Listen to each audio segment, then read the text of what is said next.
Welcome to the Deep Dive, the show where we take a monumental stack of sources, research, articles, internal notes, and really just distill the critical insights, giving you the knowledge shortcut you need. Exactly.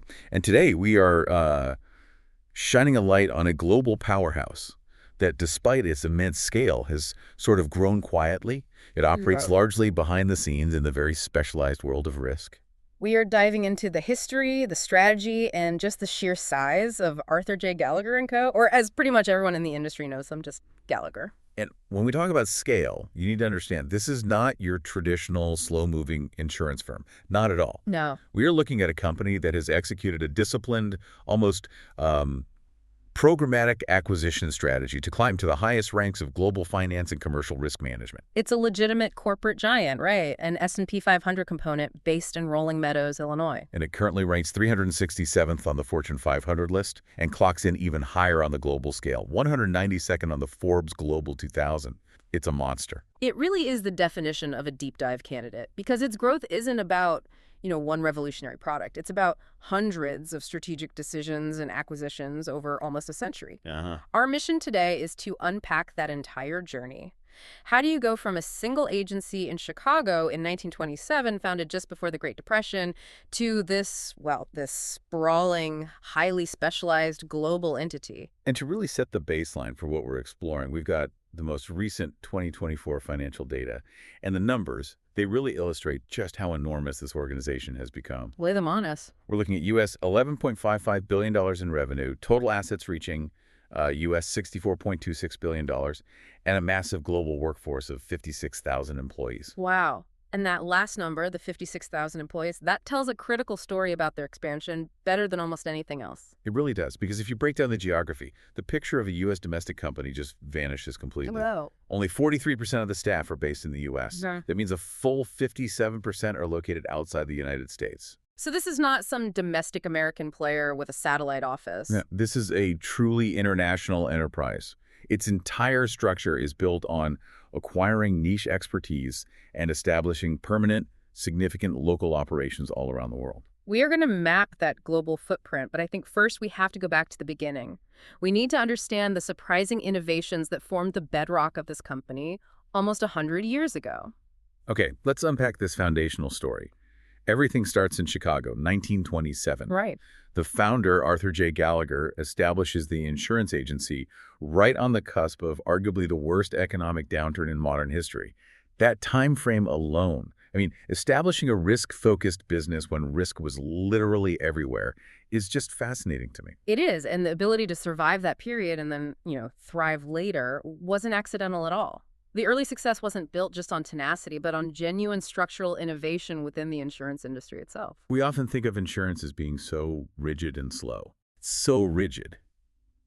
But Arthur Gallagher was actively pushing the boundaries, almost immediately changing the rules of the game for his largest commercial clients. And this is where it gets really interesting because it shows the company started as a thought leader, not just a brokerage.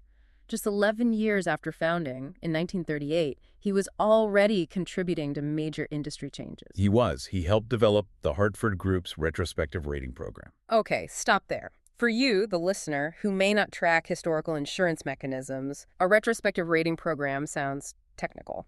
Why is this specific development considered a game changer? It was a fundamental shift away from the traditional model.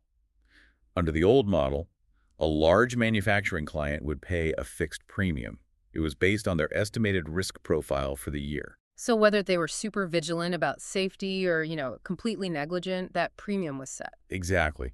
Barring some catastrophic claim activity, it was fixed. There was very little incentive for operational excellence in the present. The premium was essentially a fixed cost, regardless of performance. So the only incentive was just avoiding a massive payout. But the day-to-day risk management practices didn't really affect the immediate bottom line. Correct. The retrospective rating program changed that dynamic entirely. It was designed to provide concrete financial incentives to policyholders who maintained lower loss records. How did it work in practice? It essentially retroactively adjusts the client's premium based on their actual performance during the policy period. So if they had a good year with low losses, they could see a real financial benefit, a refund, or just a lower overall true cost. So this sounds like it turns insurance from a passive hedge into an active management tool. That's a great way to put it. You're no longer just paying the cost. You are investing in risk reduction, knowing that operational improvements will yield a tangible financial return on the back end. That's a powerful value proposition for a broker to bring to a large industrial client. Absolutely. It makes the client a proactive partner in risk management. You're selling them control, not just coverage. And Gallagher's innovation didn't stop there in 1938. There's more. Oh, yeah. In that same year, he authored what is noted as Chicago's first large deductible fire insurance policy. And this was issued to a company called Bowman Dairy Co. That feels like another one of those critical structural changes that shifted how risk is allocated. Can you walk us through what a large deductible fire policy means, especially for a big industrial firm like a dairy company? Sure. Think about the day-to-day operational risks of a large facility. Minor fires, equipment damage, things like that. The predictable stuff. The predictable frequent losses. For a major corporation, covering these smaller losses internally is often more efficient than paying an insurer to handle them. So a large deductible policy is essentially the client agreeing to self-insure that immediate, smaller layer of risk. So they take on a much higher deductible, maybe hundreds of thousands or even millions of dollars. Right. And in exchange, they get a significantly lower overall premium. So the client manages the predictable maintenance costs and minor losses, which reduces their annual premium, while the insurer, through Gallagher, is now focusing only on protecting the company from the true disaster, the catastrophic loss that could bankrupt them. Precisely. It's custom tailoring risk coverage to the financial capacity of the client.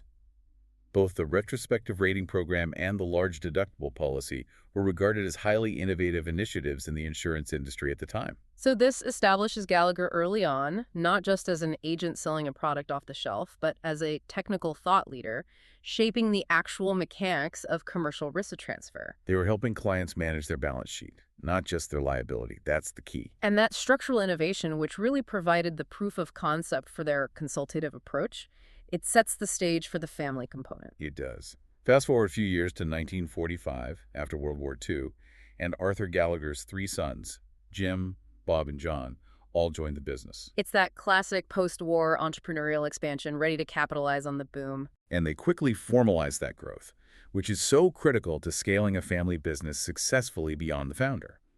In 1950, the company was formally incorporated. Which provides the necessary legal and operational structure for serious expansion. And critically, each of the three sons was granted an equity stake in the firm. That decision-granting equity that moves it beyond a single founder's venture into a structured generational entity. It ensures the leadership team is financially vested in the company's long-term success. Exactly. So what we see in those early years, from 1927 up to the 1970s, is a combination of foundational innovation, changing how risk is priced and managed, and careful internal structuring to ensure perpetuity and succession. They built a strong, smart core before they embark on the massive global acquisition strategy that we recognize today. They established the intellectual credibility that would later enable the acquisition spree. Building on that foundation, let's look at the core business model today based on that 2024 data and see how that early focus on customized risk management has translated into billions in revenue and shaped their structure. The current business model is it's highly integrated, but the revenue split is very, very clear. The overwhelming primary revenue source, 86% of 2024 revenues, comes from insurance brokerage.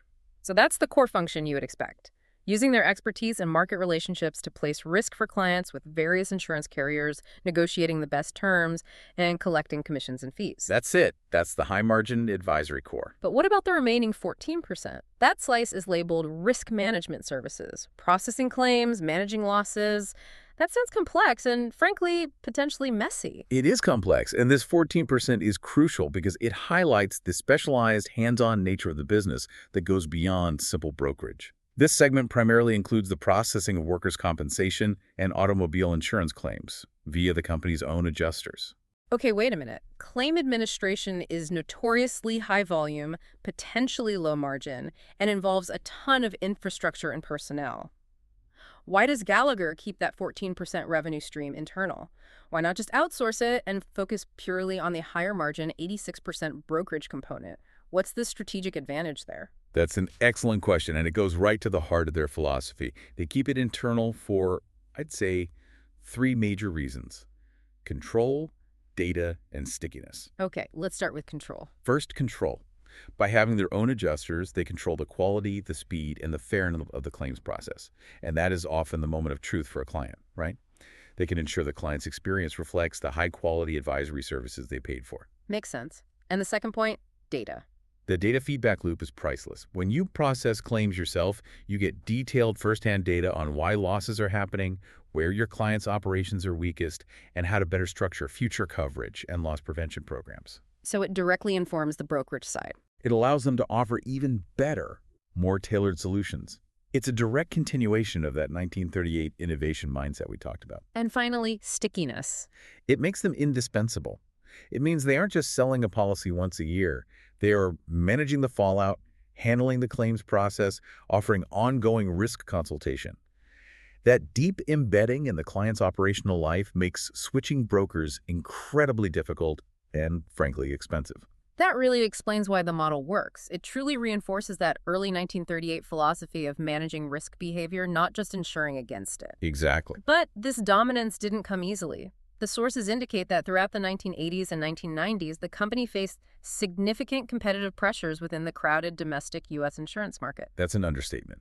The U.S. market is fiercely competitive, dominated by huge legacy players and thousands of regional brokers. It's a knife fight. Yet, despite that crowded field, the period from 1990 through 2000 was a decade of accelerated expansion for Gallagher. And we have the numbers to prove it. We do. They reported double-digit growth in all but 3 of those 10 years. The sustained high-speed expansion in a competitive environment is just a testament to the aggressive growth strategy they were deploying. A strategy centered heavily on systematically identifying and acquiring specialized niche firms, which is a model we will definitely explore in detail. Yes. But before we jump into that acquisition frenzy, we have to talk about a unique element of their corporate identity, their focus on compliance and culture. Ah, yes. Ethisphere. The company has been named one of Ethisphere's world's most ethical companies for 10 consecutive years through 2021. For a company defined by such aggressive growth, that designation feels almost contradictory. It is highly significant, and you're right, it's not just some PR award. They were the only insurance broker among the honorees for those 10 years. This award requires passing a really detailed, rigorous assessment process that looks into deep operational areas. And what are those specific criteria? What are they looking for? Ethisphere evaluates their corporate culture, their environmental and social practices, the rigor of their ethics and compliance activities, their corporate governance, their approach to diversity, and the integrity of their value chain initiatives. The fact that they maintain this for a decade while simultaneously executing one of the most aggressive acquisition strategies globally is just astounding. It really is. I want to focus on that tension.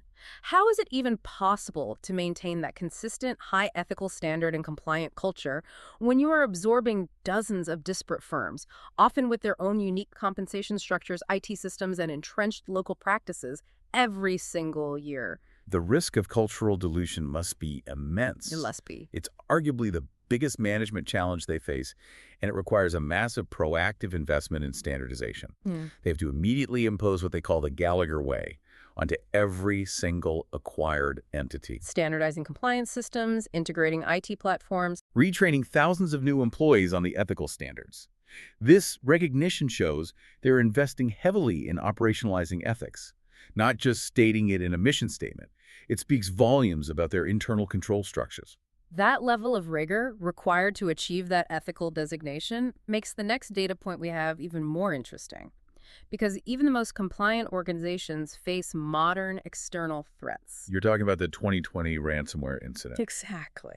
On September 26, 2020, Gallagher reported that a ransomware incident had affected certain internal systems. And for a massive global broker handling billions in assets and sensitive client data, including proprietary business information, a cyber attack of this nature is not just a nuisance, it's an existential threat. It absolutely is. So how did a company that prides itself on governance respond to this high-pressure digital security crisis? The response was immediate, comprehensive, and pretty drastic. They implemented precautionary measures, which included taking all global systems offline. That is a terrifying and costly decision for a company of this scale, but it's the necessary professional choice to stop the bleeding and contain the threat from spreading across their international network. Taking all global systems offline essentially means pausing billions of dollars in operations worldwide. That shows remarkable institutional discipline and, I guess, adherence to their pre-planned response protocols. Absolutely. They launched an immediate investigation. They engaged external cybersecurity professionals, the best in the world, you have to assume, and activated their business continuity plans to minimize customer disruption and keep essential services running manually where possible. So what was the outcome in terms of business impact after that high-stakes 2-day recovery window? By September 28, just 2 days later, the company indicated they had either restarted or were in the process of restarting most of their business systems. And the official statement was crucial. What do they say? Based on the information available at that time, Gallagher stated they did not anticipate the incident would have a material impact on its financial condition or overall performance. The phrase material impact is SEC-level terminology. To declare publicly that the incident, which required shutting down global systems, was non-material financially, that highlights the effectiveness of their governance framework in a real-world crisis scenario. It proves that the compliance and ethics focus translates directly into robust operational resilience. It connects back to their core business. They sell risk management, so they have to be experts at managing their own risk. Exactly. And the 2020 incident served as a potent stress test for their digital resilience, which they appear to have passed by prioritizing containment and rapid recovery over any short-term revenue loss. Now we arrive at the relentless engine of Gallagher's financial growth, the acquisition strategy. The sheer volume of transactions is, frankly, dizzying. But if you look closely, the strategy is highly focused and intentional. It begins domestically with the 50-state strategy. That strategy was essentially cemented right around the turn of the millennium, specifically in the year 2000. Gallagher acquired 16 smaller insurance brokerages in one fell swoop. 16 at once. Yeah. The goal was unambiguous. Strategically expand its physical and operational presence across the United States, ultimately leading to operations in all 50 states. This marked the shift from a strong regional player to a comprehensive, coast-to-coast domestic brokerage platform. And this acquisition strategy hasn't slowed down at all. It's just gotten larger and more specialized, often targeting density in valuable regions. Let's look at some of the recent high-profile U.S. acquisitions in the foundational business segments, property and casualty, or P&C, and retail brokerage. These are major investments designed to instantly build market share. Take the 2023 acquisition of Eastern Insurance Group, LLC. This was a Massachusetts-based provider, acquired for $510 million, net of expenses. So what were they buying for $500 million? Its specialization was commercial property and casualty, personal lines products, and crucially, employee benefits consulting services across the highly competitive northeastern United States. So that acquisition wasn't just about adding revenue, it was about buying density in a specific high-value geographical market, the Northeast, and getting that cross-pollination in high-demand lines of business like employee benefits. Absolutely. Then, later that same year, in October 2023, they acquired Cadence Bank's insurance brokerage unit for a massive $904 million. Almost $1 billion. This acquisition is interesting because it tells a story about strategic focus. Cadence Bank was narrowing its focus to its core banking operations. It was essentially selling off a valuable but non-core insurance asset to Gallagher, who specializes in that exact field. So for Gallagher, that's a massive instant portfolio injection without having to convince a small family-owned business to sell. They bought a ready-made profitable unit from a financial institution. Exactly. And jumping ahead to 2025, we see the acquisition of Meadowbrook Insurance Agency, a retail insurance broker based in Southfield, Michigan. This also included its affiliate, the Protection Center. What was their focus? They provided P&C and group benefits in Michigan and Florida. So again, you see that pattern, geographically targeted expansion in key high-population states with strong cross-selling potential into benefits. And if you track these P&C retail acquisitions, you see that consistent crossover into human capital services. This deliberate cross-pollination leads us directly into their most crucial strategic shift of the last decade, the dramatic expansion into HR and benefits consulting. This strategic shift takes Gallagher beyond just insuring physical assets and traditional liability. It moves them squarely into human capital management. And this is a much stickier consultative revenue stream that puts them in a different strategic neighborhood entirely. This isn't just about offering a new product line, is it? This is about directly challenging the major global HR consulting firms like Mercer and Towers Watson. Gallagher is using acquisitions to muscle into a totally different strategic neighborhood. Precisely. And that journey started earlier with smaller targeted acquisitions like Ballard Benefit Works back in 2017. Tell me about them. Ballard was a Michigan-based employee benefits brokerage focusing on public, private, and not-for-profit clients with operations stretching into Washington, D.C. and Florida. This immediately expanded Gallagher's consultative depth in sophisticated employee benefits packages. And this was followed shortly by Affiliated Benefit Consultants in 2020, headquartered in Oak Brook, Illinois. Right. They were focused on providing comprehensive employee benefits consulting services nationwide. They are building a national benefits platform piece by piece, acquiring regional expertise and synthesizing it.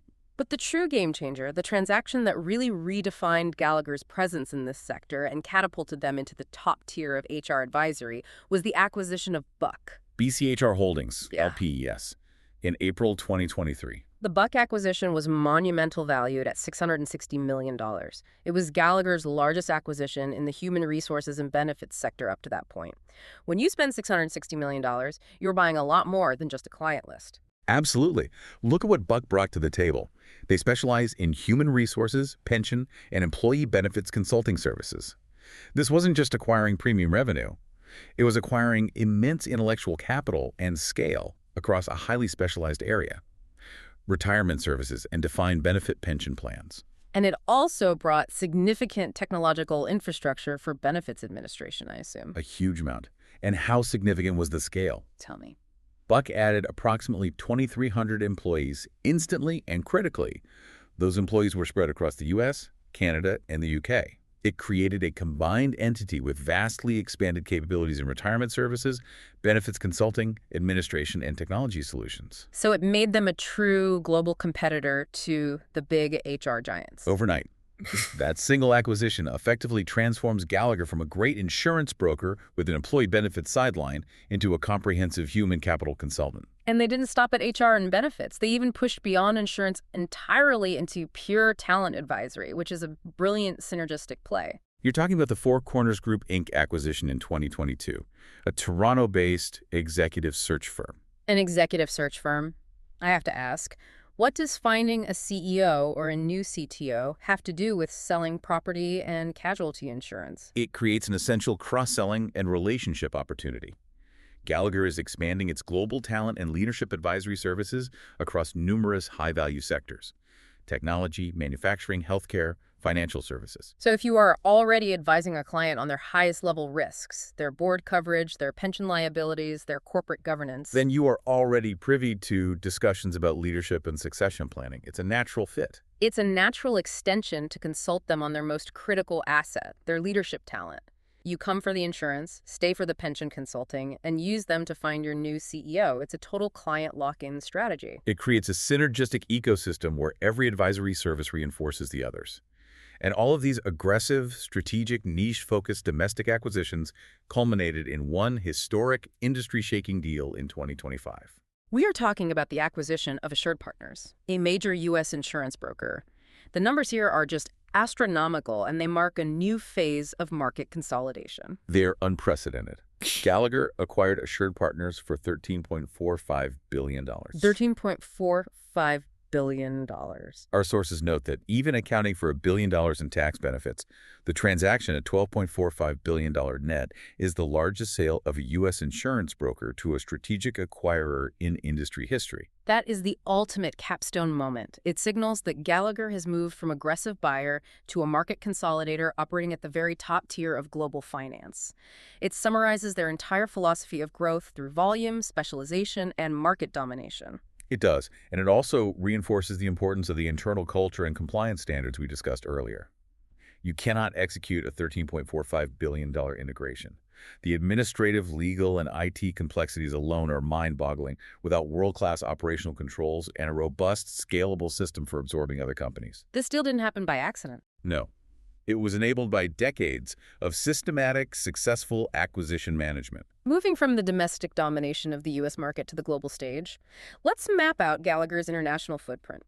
It's surprising to note that despite the company being nearly 100 years old, the international expansion began relatively late. It did, really, starting in the early 2000s. The initial steps abroad started in 2002 with their entry into India and Asia, followed by Singapore in 2011. But just like their domestic strategy, their international approach was highly targeted. Right. It wasn't about building massive generalized offices from scratch. It was about acquiring specialized, high-value niche practices in key regions to instantly gain expertise and local credibility. Let's start with South America, focusing specifically on Brazil, where they focused on high-risk sectors like energy and reinsurance. In 2010, Gallagher acquired Securitas Re, a reinsurance brokerage firm based in São Paulo. This was a highly strategic move because Securitas Re focused on something called facultative reinsurance. Okay, let's pause there for a moment. For our listener, if general or treaty reinsurance is like buying insurance in bulk, a large structured package is facultative reinsurance, like buying a specialized custom suit for a very unique risk. That's an excellent analogy. Treaty reinsurance covers a whole portfolio of standard risks automatically. Facultative reinsurance, on the other hand, is negotiated individually for single, specific, often high-value risks that don't fit into those standard treaty agreements. It's complex, highly specialized work. It requires deep technical underwriting knowledge. And what was Securitas Re's client base focused on? Their clients centered on incredibly complex, high-risk industries, petrochemical, large-scale energy projects, and construction. Securitas provided property casualty, or PC, surety bonds, and directors and officers coverage, and they assisted Brazilian seeding companies in securing that specialized facultative reinsurance support internationally. So this acquisition gave Gallagher immediate high-end expertise in handling the most complex industrial risks in a major emerging market. Exactly. And then a decade later, they reinforced that presence. They did. Yes. They followed up in 2022 with the acquisition of the Interbrock Group, which was a retail insurance brokerage established way back in 1976. Interbrock provided commercial and personal insurance to a much broader client base. So that's the classic Gallagher play. Acquire the high-end specialty expertise, in this case, Securitas Re, first. And then acquire a broad-based, long-established retail brokerage like Interbrock Group to expand their overall footprint and increase client volume across Brazil. Shifting now to Europe, the strategy continues to be specialty niches, often through acquiring firms with deep historical roots, giving them instant local trust. Take Norway. In 2013, Gallagher acquired Bergvall Marine AS, an Oslo-based broker.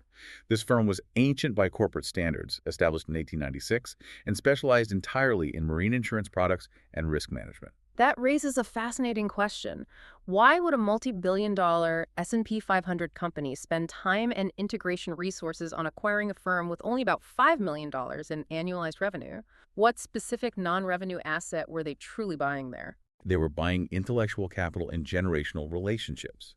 When you acquire a 19th century marine firm, you are acquiring over a century of deep, highly specialized knowledge of marine risk knowledge, of ship design, ports, complex cargo, changing international regulations. That expertise is irreplaceable. And it's immediately applicable to Gallagher's global client base who have marine exposures worldwide. It's about buying the best local expertise, even if it comes in a small, concentrated package. And we see a similar focus strategy in Sweden. In 2016, they acquired an 85% stake in Brim AB in Stockholm. Brim AB was another specialist broker, but they focused on a very niche area, commercial P&C, and critically credit and political risk insurance. That is an extremely specialized sector that handles geopolitical risk. Can you give us a quick illustration of what that type of risk entails? What is political risk insurance? Certainly. This is the insurance that supports major international transactions and infrastructure projects. For example, if a Gallagher client is financing or building a massive dam or pipeline in a region with high political instability, this insurance protects them. If a host government nationalizes the project, if political violence disrupts construction, or if a sovereign currency suddenly collapses, it's protecting against macro geopolitical risk. Brim AB provided this essential coverage, making them key partners in major infrastructure deals. And Gallagher specifically noted that Scandinavia was identified as a strategic area for development. Exactly.